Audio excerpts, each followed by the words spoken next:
आदित्य परमेश्वरः प्रजापतिरनन्तश्च परमात्मा पितामहः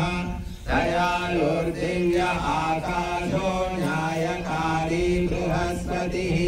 ब्रह्मा ब्रह्ममहादेवः सविता सत्यईश्वरः शुक्र शुद्ध खमानन्दः शिवशक्ति शनैश्चरः शङ्कर शेष आत्मा च प्राणाराध्य सरस्वती मातरिश्वा च माता च मनुर्भूमिरुक्रमः वायुरुर्जो यमो यज्ञो वरुणश्रीविराड्वसुः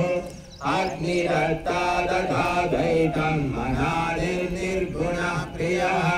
सगुणा सत्सुपर्णश्चाप्यन्तर्यामी बुधस्तथा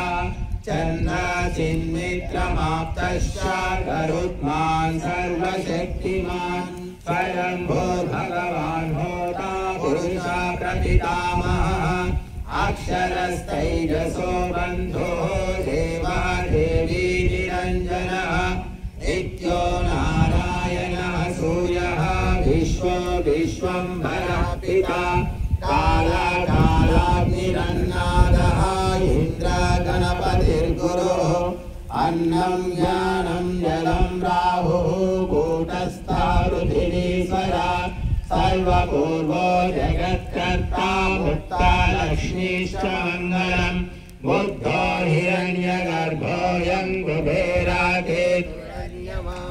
अचिन्त्यो धर्मराजश्च निराकारस्तथैव च विष्णुर्विश्वेश्वरश्चैव कीर्त्यते यं जगत्प्रभुः प्रोक्तमेतत्प्रभोर्नाम्नामष्टोत्तरशतं पुनः कीर्तयन् स्मरणं कुर्वन्नेभिर्ध्यायंस्तथैव च भगवन्तं जगन्मूर्तिं भक्तिमुक्तिप्रदं प्रभुं मनःशुद्धिमवाप्नोति लभते च परं पदम्।